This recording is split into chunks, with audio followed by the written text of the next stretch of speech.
बिलावर में 3 लोगों की मृत्यु के बाद आज असेंबली में भी जो 3 हत्याएं हुई हैं बिलावर में, उनको आज असेंबली में उठाया गया।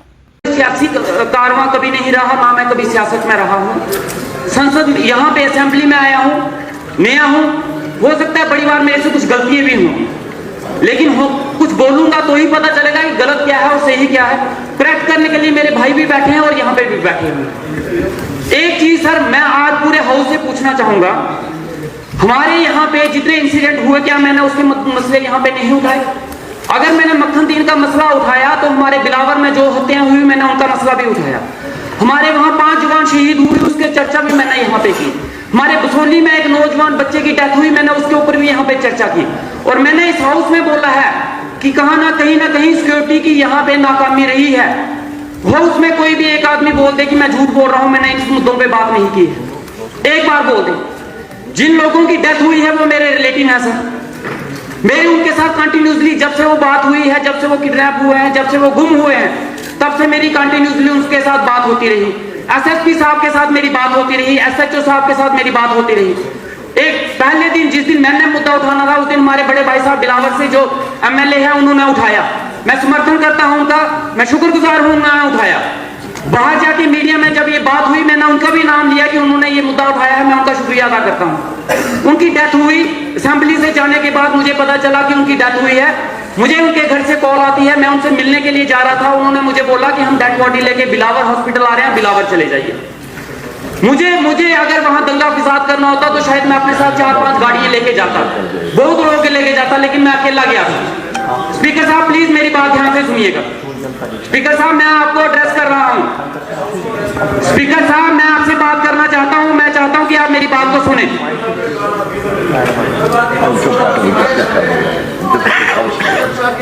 स्पीकर साहब, उसके बाद मैं बिलावर गया, मैं हॉस्पिटल में खड़ा था वहां पे। इतनी देर में कुछ लोग आते हैं, मैं ये नहीं बोलना चाहता वो किसने भेजे, क्यों आए, किस पार्टी से, वो खुद इन्वेस्टिगेशन करेंगे, पुलिस इंक्वायरी करेगा वो कौन है। क्या मुझे उन लोगों से मिलने का अधिकार नहीं था? वो मेरे रिलेटिव नहीं भी होते तो भी क्या मैं वहां नहीं जा सकता था? और वहां पे बोला जाता है तुम बिलावर नहीं आ सकते। श्यामा प्रसाद मुखर्जी ने क्या इस चीज के लिए अपनी श्रद्धांजलि दी, अपनी जान दी थी कि हम अपने ही इलाके में अपने इलाके से नहीं मिल सके? उन्होंने जम्मू कश्मीर को अगर भारत के साथ मिलाया तो क्या बिलावर के साथ बनी नहीं मिल सकता? बनी के लोग बिलावर में नहीं जा सकते? बिलावर हॉस्पिटल, मेरी आधी कॉन्स्टिट्यूंसी बिलावर के साथ जुड़ी है और बिलावर हॉस्पिटल के साथ जुड़ी है। अगर बिलावर वहां मेरी कॉन्स्टिट्यूंसी के लोग बिलावर में आते हैं हॉस्पिटल में, तो मैं उनका पता करने नहीं जाऊंगी वो दूसरी कॉन्स्टिट्यूंसी में है। वो लोग आके मेरे पे हमला करते हैं। मैं हाउस से पूछना चाहता हूं, मैं अपने अपोजिशन वाले जितने मेरे बड़े भाई हैं यहां पूछना चाहता हूं, क्या वो हमला मेरे पे सही हुआ? अगर आप बोलते हो सही हुआ तो मैं बैठ जाऊंगा, मैं अभी बैठ जाऊंगा।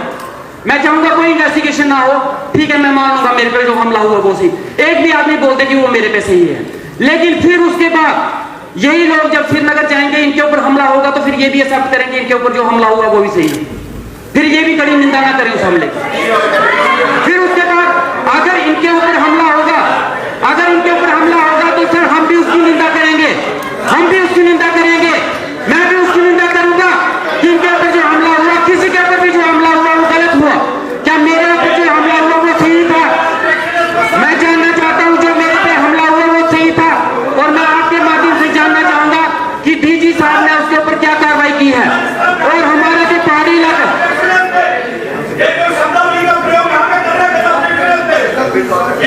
सर मेरी बात सुनिए, इनकी बात पक्का सुनिएगा, इनकी बात मैं चाहता हूं ये सुनी जाए। ये उस बिलावर कॉन्स्टिट्यूंसी से है, इनकी बात मेरे बात सुनने का मौका दिया जाए। मैं चाहता हूं इनकी बात सुनी जाए, ये उस कॉन्स्टिट्यूंसी के हैं। मैंने यहाँ पे हर बार ये मुद्दा उठाया कि हमारी पहाड़ी इलाकों में सिक्योरिटी जो है वो अच्छे से काम नहीं कर रही, लेकिन मेरे ऊपर सवाल उठाया गया कि जनाब ये सिक्योरिटी के ऊपर आवाज उठाता है, ये देशद्रोही है। आज जितने लोग वहां पे प्रोटेस्ट कर रहे हैं वो सिक्योरिटी के ऊपर निशान उठा रहे हैं। जब मैंने वो मसला हुआ हमारी कॉन्स्टिट्यूंसी का, तो मैंने सिक्योरिटी के ऊपर और एसएचओ के ऊपर सवाल उठाए, तो मुझे बोला गया ये देशद्रोही है। लेकिन आज वही लोग खुद मान रहे हैं कि एसपी जो additional SP security, SHO Malhar, उनका नाम लेके पॉइंट आउट करने की कोशिश कर रहे हैं। और मैं मानता हूं कि वो सही बोल रहे हैं, मैं भी यही बोल रहा था, लेकिन आज तक मेरी सुनी नहीं गई। शायद मैं एमसी में हूं, इसीलिए मेरी बात को इग्नोर करके मुझे देशद्रोही बोलने की कोशिश की गई। भाई साहब मेरी सुन लीजिए, उसके बाद आप जो मर्जी बोलिएगा। मैं एमसी को सपोर्ट करता हूं, इसीलिए क्या मैं एमसी को सपोर्ट करता हूं इसीलिए। और उसके बाद सर मेरी बात सुनिए, ये पहाड़ी क्षेत्र जितना है, ये पहाड़ी क्षेत्र जितना है, मैं बार बार बोलता आया हूं, वहां पे लोगों को डेलिबरेटली जो है वो तंग किया जाता है। वहां लोगों को डेलिबरेटली पुलिस डिपार्टमेंट जो है, और जिन्होंने इनके नाम लिए हुए हैं, वो डेलिबरेटली उनको पुलिस स्टेशन में बुलाते हैं, 5-5 दिन रखते हैं, उनके मोबाइल जब्त कर लेते हैं। मैं आपको एक लिस्ट दूंगा सर, स्पीकर साहब, मैं आपको हिंदुओं की ऐसी लिस्ट दूंगा, यहाँ हजारों हिंदू टार्चर किए गए हैं, सिर्फ मुस्लिम ही नहीं हिंदू भी टार्चर हुए हैं वहां पे। ये सिक्योरिटी का एक मसला है सर। जो डेथ हुई है वहां पे वो मेरे रिलेटिव थे, मेरे को वहां जाने से रोका गया, जो मेरे पे हमला हुआ। मैं चाहता हूँ डीजी उस पर कार्रवाई करे। और अभी गर्मियों का टाइम आने वाला है सर, हमारे गाँव की पॉपुलेशन जो है, सर मेरी बात पूरी हो जाएगी, उसके बाद इनको मौका दीजिएगा बोलने का, ये बोलेंगे सर। लेकिन मेरी 2 मिनट भाई साहब, मैं सिर्फ 2 मिनट लूंगा आपसे, बोलिए, खत्म करें आप। 2 मिनट लूंगा, उसके बाद आप जो मर्जी बोलिए। डॉक्टर साहब सर आने वाले टाइम में गर्मियों के मौसम में हमारी सीजनल पॉपुलेशन है, हमारी जो पॉपुलेशन है ढोक में चली जाती है। पहाड़ी इलाका है, वो ढोक में रहते हैं 6 महीने के लिए, और वहां पे कोई सिक्योरिटी नहीं होती। ऐसे केस में सर वहां मिलिटेंसी अभी भी है, हमारे इलाकों में मिलिटेंसी आज भी पनप रही है, और वो लोग वहां मिलिटेंट जो आके उन लोगों को तंग करते हैं। वहां पे अडोक में जाने वाले लोग हिंदू भी हैं, मुस्लिम भी हैं, हर कम्युनिटी का है। और साथ में वहां पे सिक्योरिटी की नजर से मैं चाहता हूं कि वहां पे वो जो मेरे पे अटैक हुआ है, मैं चाहता हूं कि सर उसकी इंक्वायरी आप खुद करें, आप खुद इंक्वायरी लें उसकी, और टाइम बाउंड के अंदर इंक्वायरी होनी चाहिए, और उन लोगों के ऊपर एक्शन होना चाहिए, ताकि ये हाउस एग्जाम्पल सेट करे कि आने वाले टाइम में किसी के ऊपर इस तरीके का अटैक ना हो। बहुत बहुत शुक्रिया सर।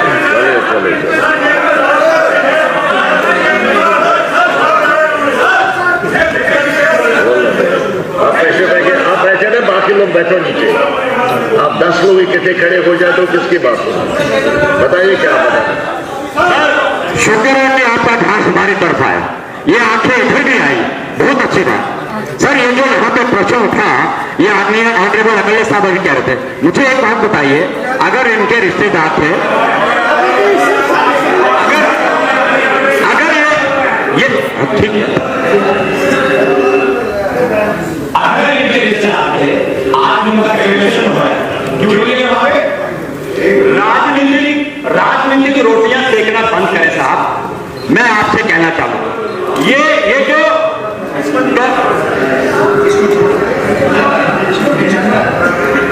जो टॉफी की टीआरपी है ना, ये बटोरना बंद करिए साहब। ये टीआरपी है,